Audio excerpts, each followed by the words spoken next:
We're live.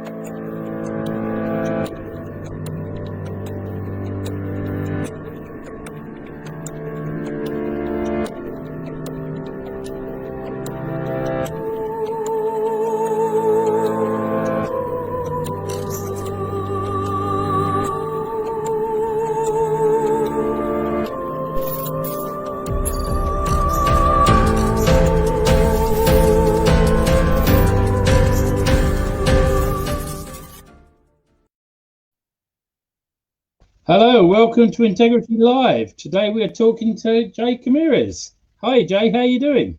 I'm very well, Rob. How are you? I'm excellent, thank you for asking. Just to let everybody know, Jay is also a very, very good personal friend of mine. And if you look at him and you think, hello, I recognise this man. Yes, he is also known as Mr. Fabulous from the TV.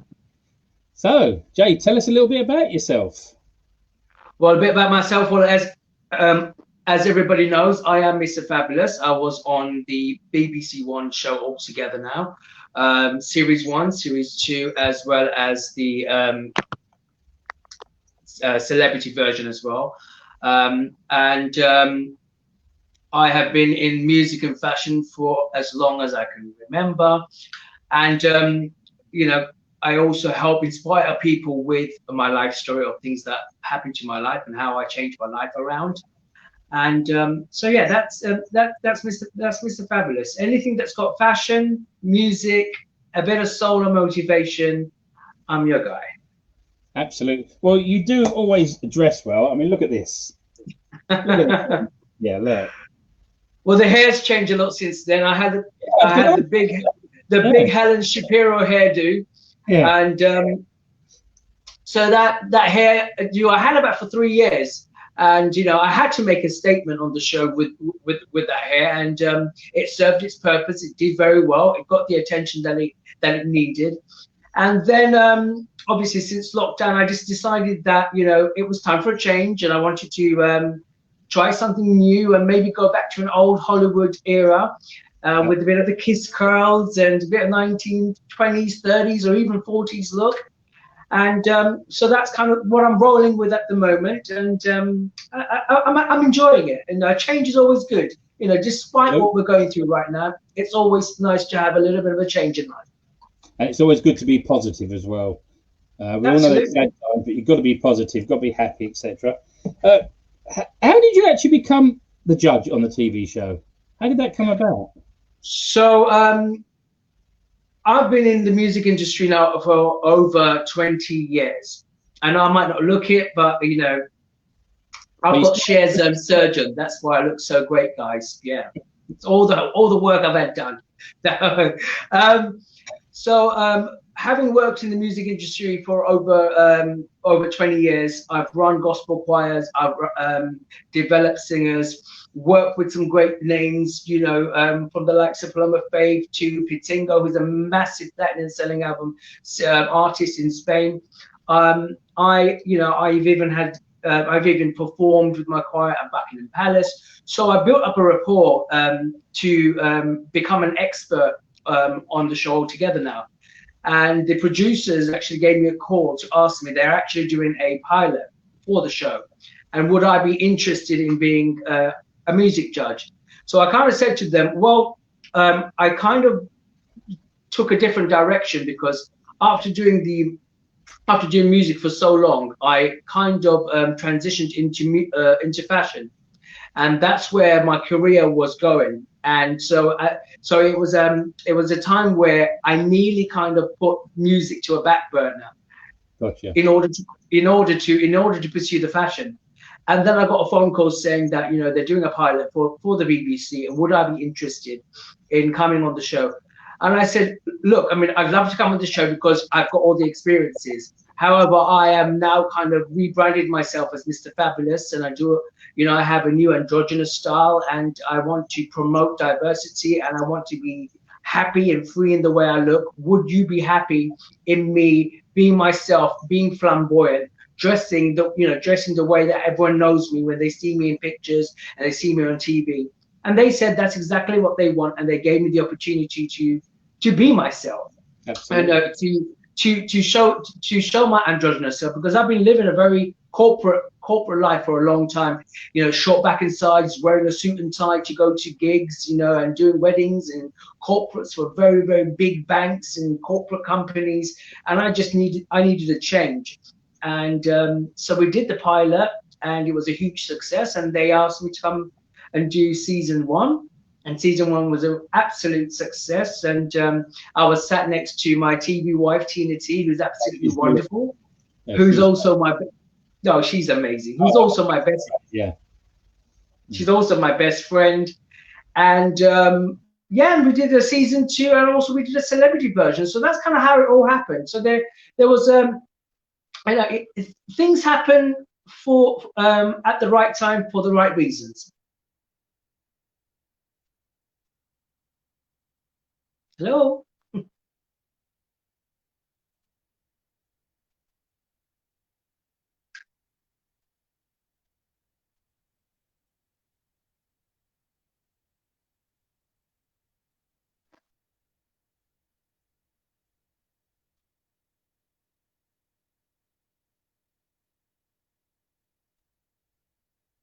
Rob, you're frozen.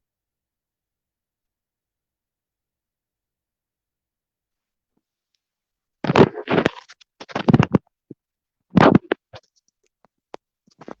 you hear me now? I can hear you. I'm back. Yeah, we had a bit of an internet stoppage there. Are we back?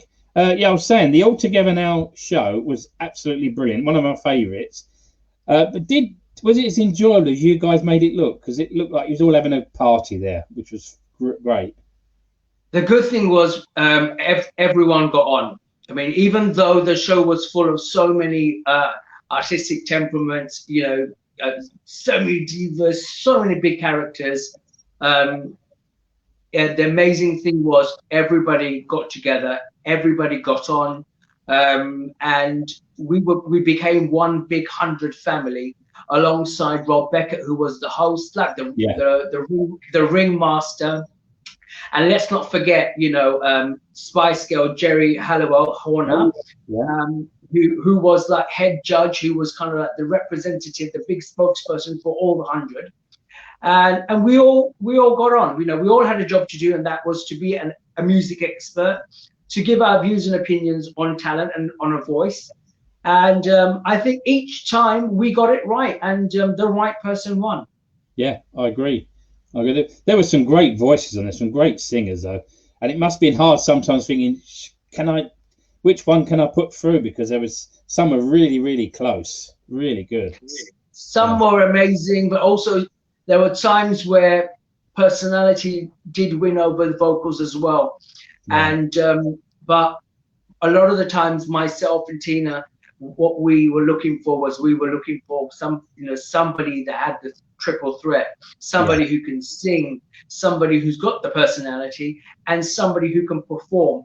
And if that person can fit those 3 criteria and be a triple threat, then we heard it. I mean, we've got a good ear, and all I can say is me and Tina T always called it, and we always picked out the winner in our heads and spoke about it, and they've always won.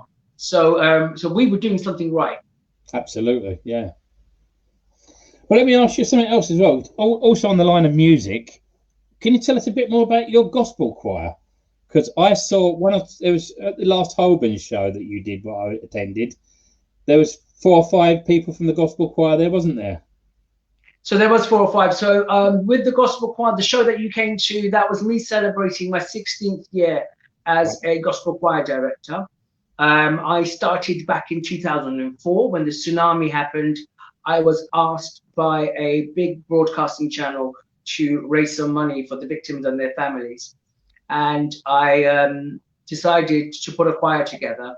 And the choir was called the Souls of Prophecy Gospel Choir, because each soul tells a story, and we go forth and prophesy, hence the name, the Souls of Prophecy. It became such a success that people kept asking me to do their weddings and their corporates. So I approached the Prince's Trust to help set up my choir, and that's how it all set up. And now, this year was the 16th year. I mean, we've had amazing opportunities. I've directed anything from 4 singers right up to 100-piece gospel choir. Yeah. And one of the biggest successes that came out of this was directing a 30-piece gospel choir back in 2018 at Buckingham Palace, which was hosted by Idris Elba, and also Emily Sandé was performing. And we had the likes of Ben Kingsley, Gemma Arterton, or big A-list celebrities there. And to be able to perform in front of all these A-list celebs, and also His Royal Highness the Prince of Wales, who was present as well, was a great achievement, a great moment, proud moment for me, but more so for my singers, because a lot of my singers, when I pick singers, some are phenomenal singers, amazing vocalists, but others are still in a development stage. And I take them on board and I help nurture them to become the best version of themselves vocally, and then create opportunities for them. And so, some have gone on, to perform for His Royal Highness. We haven't performed for him once. I performed for him 3 times. So Buckingham Palace, at the Savoy, and then at another event, we performed for His Royal Highness. The choir have also performed for one of your favorite Christmas times. So whenever you hear Coca-Cola's jingle, holidays are coming. Well, that was my choir doing some of the voices, and my choir also went on tour for the Coca-Cola tour. So whenever you went to see the big Christmas truck and you heard a choir singing, back in 2012, 2013, and 2015, 3 consecutive years, I led and directed the gospel choir for that campaign. That's amazing. So that was amazing. So there's been some wonderful, amazing things that have come from the gospel choir, amazing things that I've done with the choir. I've had singers come and go, because singers have their own, careers to lead as artists. But one of the good thing is we're like a big family. So whenever I need them to come back, they come back and they perform with me. And the show that you came to see at Pizza Express Live, it was a small venue, so I couldn't have everybody there.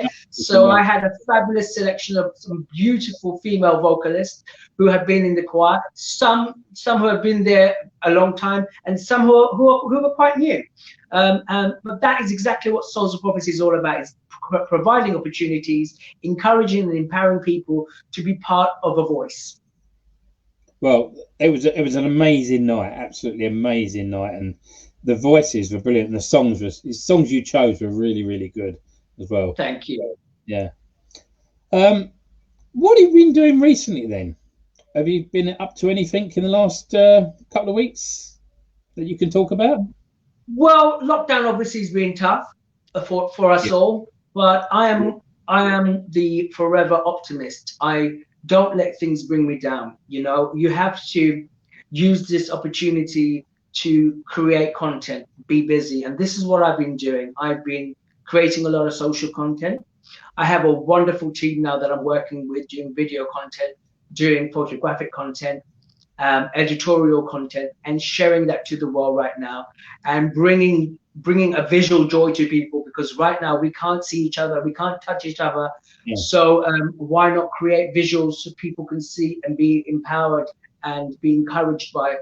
So I've been doing some amazing editorials from my Golden Age collection, which actually the Integrity magazine featured on their magazine, which was not only talking about my new signature look. It was also going back in time and talking about an era of photography by an iconic photographer by the name of a Horst, Horst, and who uses amazing dark and light shades to create such captivating, compelling images. So that inspired myself and the photographer Michaela Morgan to create these editorial images. So that was one project I've done.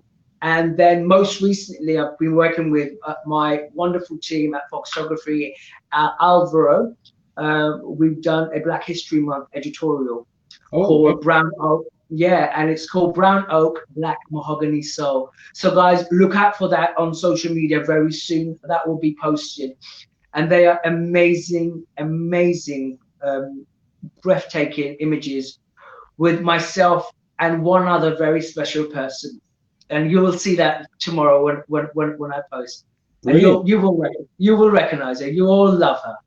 Integrity have got her first there. Brilliant. Thank you for that, Jay. Looking forward to that. Foxtography, they're brilliant. I've met them at your show and they're lovely people. Really good. What I like about them is they've got the personality, and you know, and they work so well with people. You know, you were there at the event as well, and what I like is that creatives can collaborate and work with each other. Yeah. We're all equals, you know. Nobody needs to feel inferior to the other and feel like we're in some competition, because I do feel like sometimes we're in this media, we're in the social media world, that people are like, you know, fighting for the limelight and people are competing with each other. And, you know, you don't need to. There is so much room for all of us to belong, to share, to empower with our content.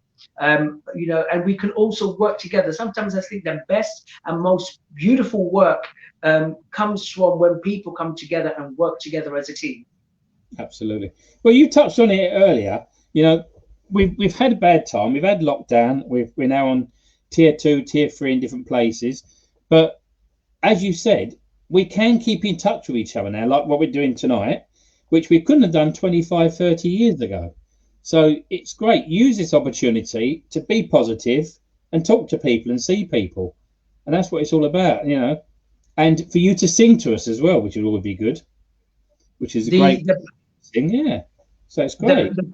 The power of social media is has been so impactful right now. I mean, I know social media has its negative side, where, you know, people love to bring people down and your trolls, whatever. However, on the upside, if we didn't have social media, we would not be able to communicate with others.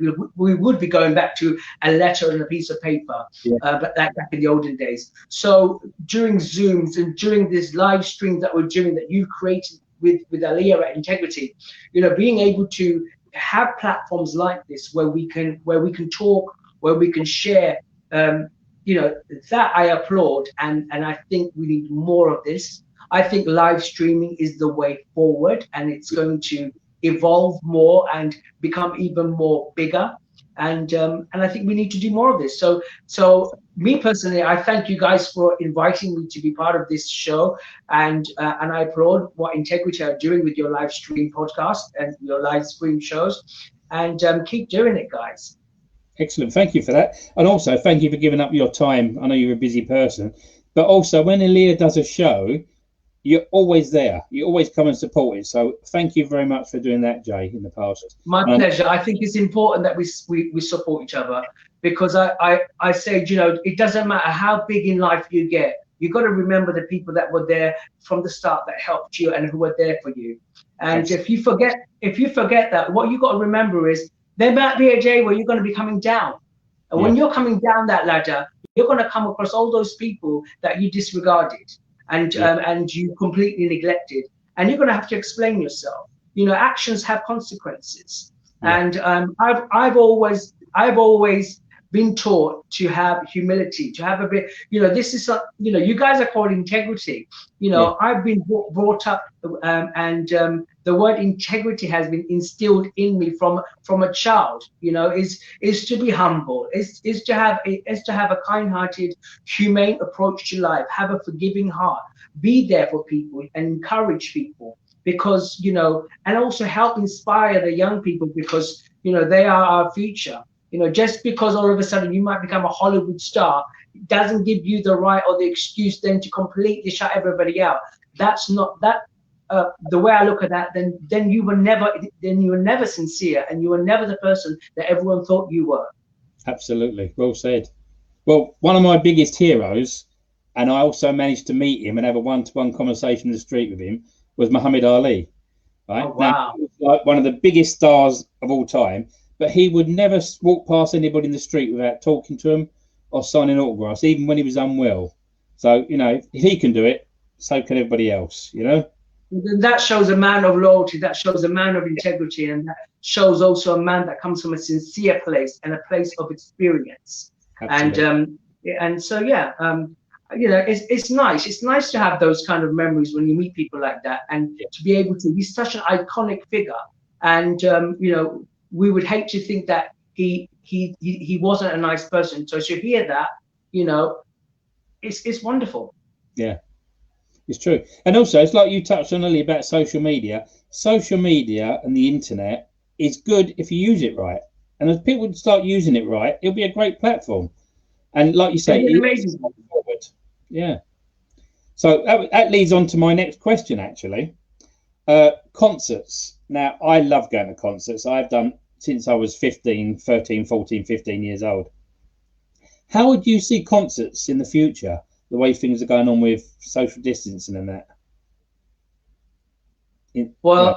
I think there is a vaccine that probably will be introduced no later than Christmas. He is hoping, fingers crossed. Yeah, absolutely.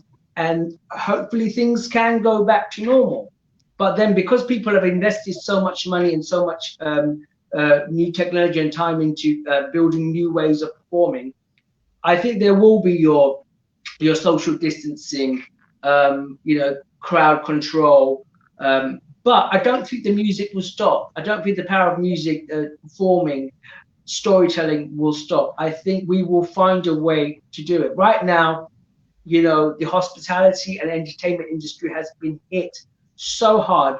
And it's such a great shame because, you know, us musicians, us singers, us actors, us, you know, drummers, guitarists, we all are just as equally important in for people's mental well-being, for people's growth, for people's happiness and joy, just as much as a lawyer, a doctor, a nurse, and a politician is. We are all equal, and I kind of feel like we've been completely just kicked to one side and completely forgotten about.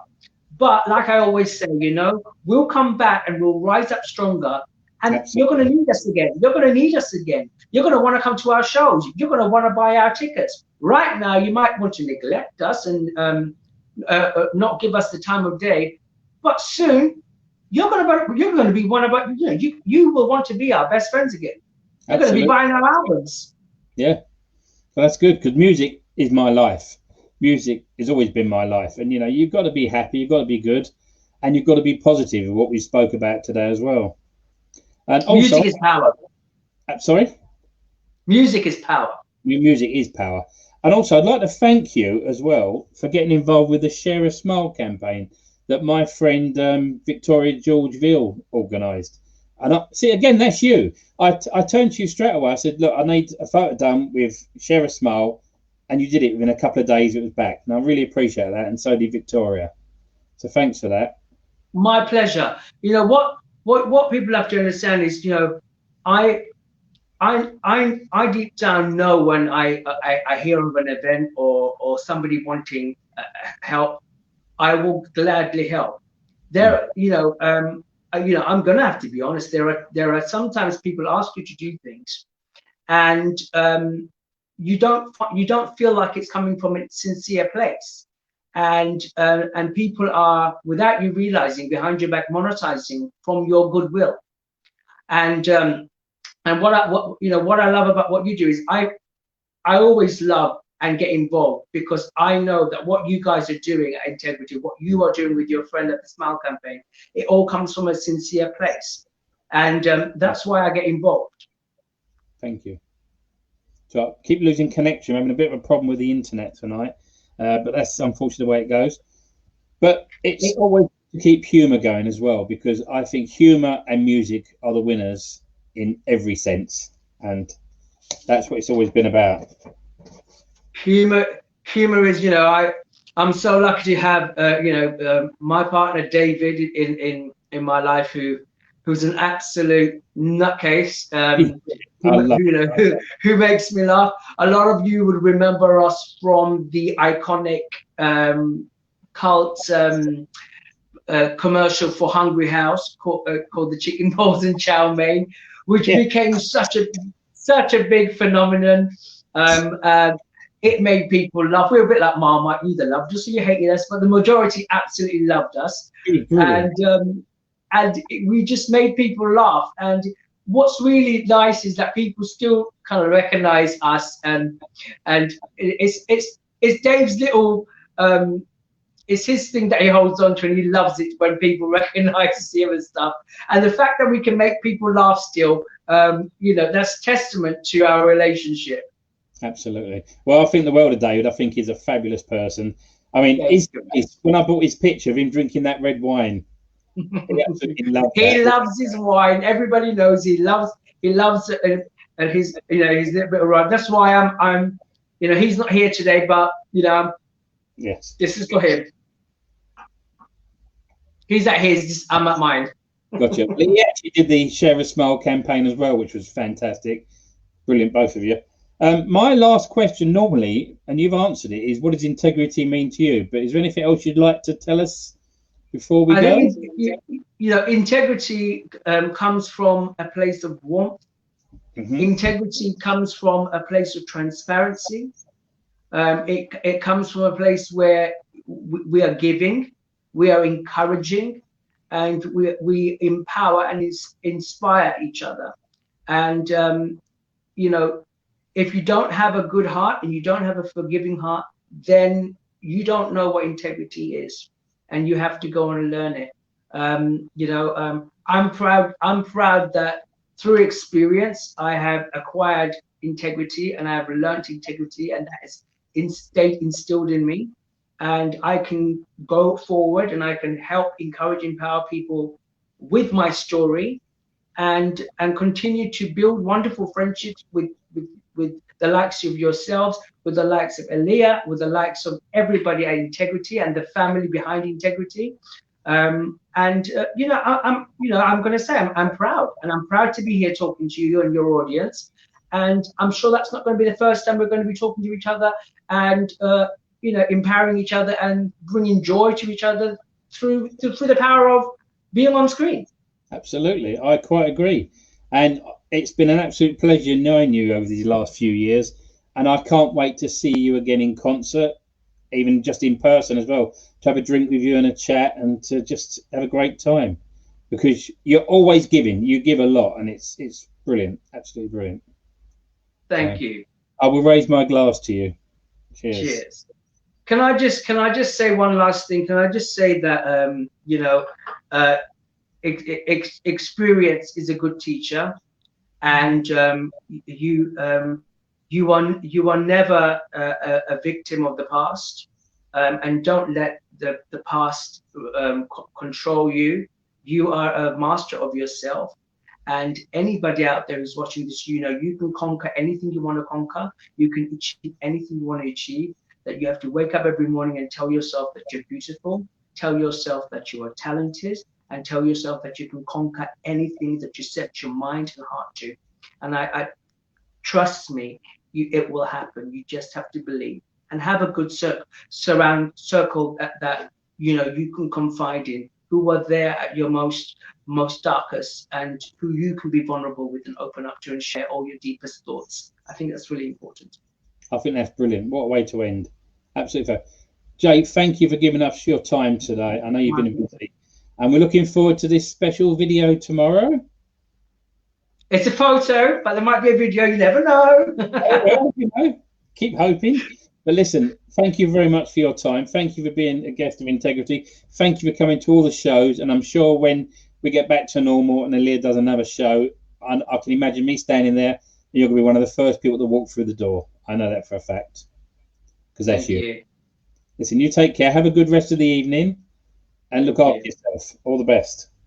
Thank you very much.